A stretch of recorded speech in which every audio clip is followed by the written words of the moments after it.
You scroll past a news story about some executive, some powerful, smiling, well-dressed person who just destroyed something, a company, a community, a person's life, and they're in the interview looking completely unbothered, not guilty, not defensive, just genuinely, almost confusingly calm. Like they're the victim of misunderstanding. Like the real tragedy here is that people don't get it. Like they, the one holding the match, are somehow still the hero of this story. And you think, how? But that's actually the wrong question. Because the more unsettling truth isn't how they do it. It's that the mechanism they're using, you use it too. Every single day. Probably this morning. Possibly right now. Psychology has a name for it. Moral disengagement. It's Bandura's term, Albert Bandura, 1999. And what it describes is the cognitive process by which ordinary people separate their internal moral standards from their actual behavior.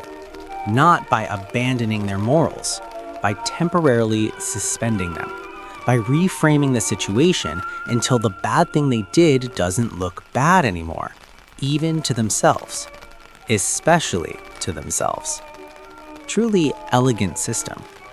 You don't lie, you protect people from a difficult truth. You don't exploit, you create opportunity. You don't harm, you make necessary decisions. You don't ignore, you simply can't fix everything. The language shifts, the behavior stays identical, and the guilt just doesn't show up. It's not suppressed, it's not buried. It genuinely does not arrive. Because the brain decided before the guilt could form that the rules don't apply here. And I want to be clear about something. I said the brain decided like it's a passive neutral process, like it's just weather. It is not.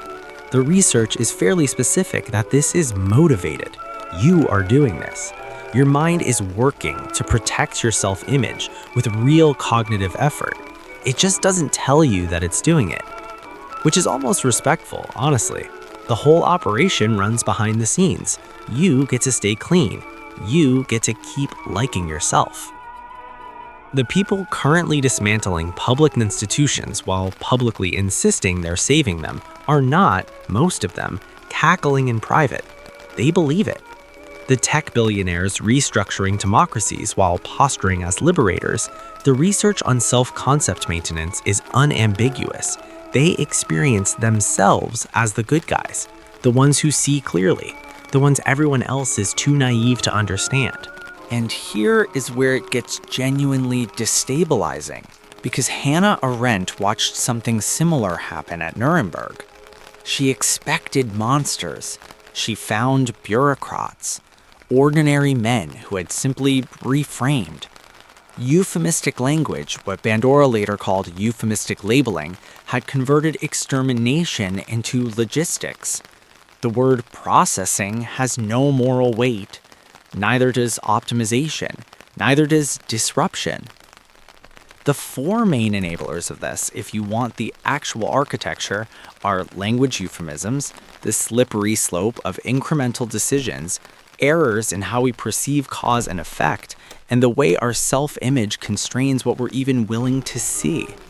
You don't suddenly become someone who does a terrible thing. You take 1,000 barely visible steps, each one only slightly worse than the last, and each one requires only a tiny reframe to remain acceptable. A company doesn't suddenly approve something catastrophic. It approves something slightly uncomfortable, then something slightly worse, then something that would have been unthinkable at step 1, except by step 40, step 1 was a long time ago.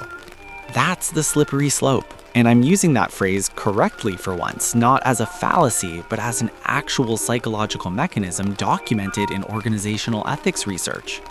Each step normalizes the next, and the person doing it doesn't feel corrupt. They feel experienced, seasoned, realistic. Seasoned, love that word. Think about the last time you talked about someone, tore them apart honestly, and told yourself it was just honesty.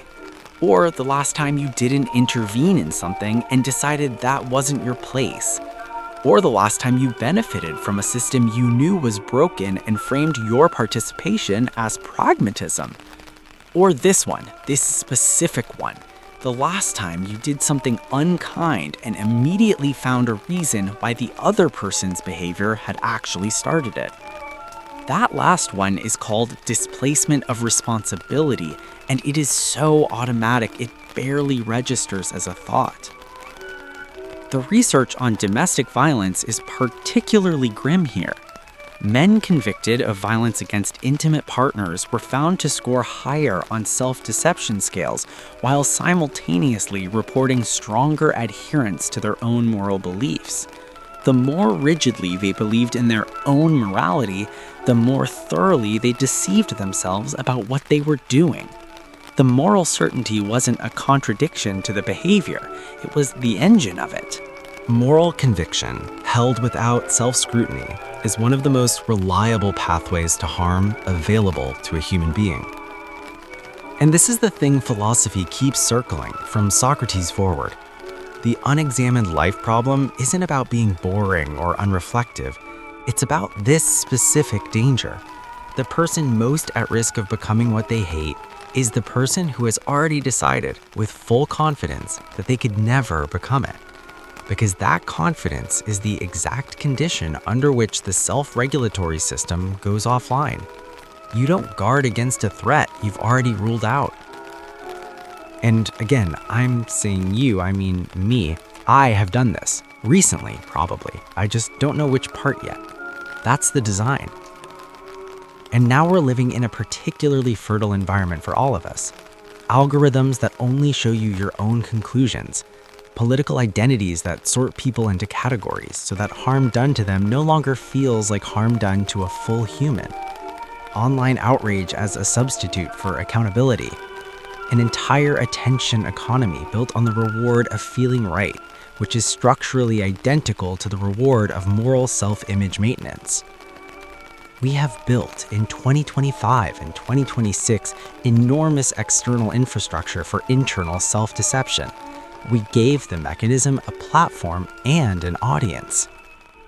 Very thoughtful of us. The comfortable question, the one that protects you, is whether you're doing better than the obvious villains. The uncomfortable question is what you are doing, specifically, right now, that you have not examined, not compared, examined. Because the self that everyone has confidently ruled out is, in Bandura's framework, the self most likely to do the thing without noticing. Almost nobody does terrible things while believing they are terrible. They do them while believing they are necessary or misunderstood, or the most dangerous one, righteous. So the real question isn't whether evil people know they're evil.